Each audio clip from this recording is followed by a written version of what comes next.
Hey folks, John Ferguson Smart here. Today I want to cover a very important topic. What is the role of an automated test? What should an automated test really do? It sounds kind of obvious. It should automate a test case, right? Well, in fact, it's a little bit more subtle than that.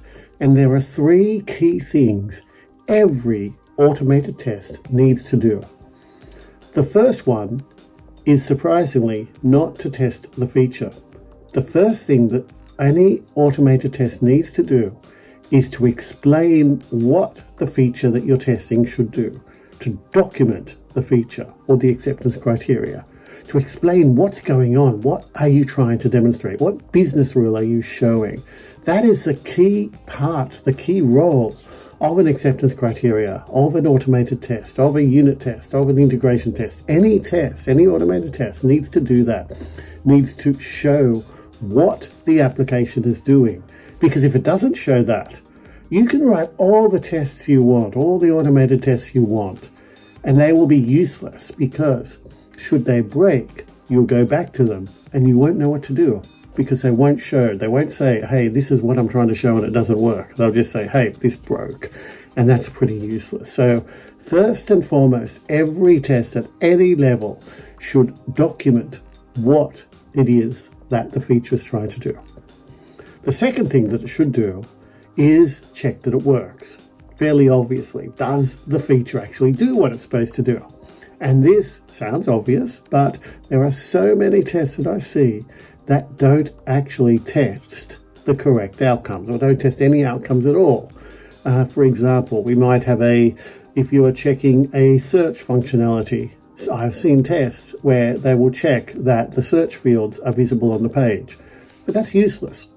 No one cares that the search fields are there. Business don't care. The business care about what those search fields actually do, that when they enter the criteria that they will get the right search outcomes. So they need to test that the correct outcomes are occurring. So there are obviously lots of ways you can test different outcomes, but it is important to think about what consequences, what outcomes you are trying to test for each and every test.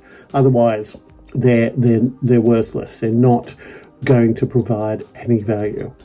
And the third thing is, will they detect a change that breaks the business functionality that they are trying to illustrate? And this relates to that second point of, do they demonstrate that the feature works? Any test needs to show that a recent change anywhere in the application that breaks a business rule that's being demonstrated has actually broken that.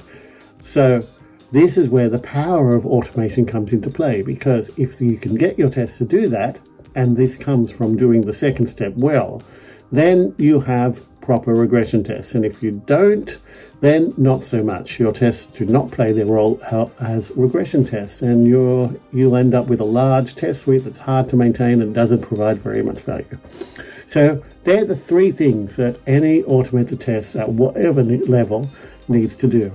Show what it does, check that it does it, and make sure that no changes prevent it from doing so in the future.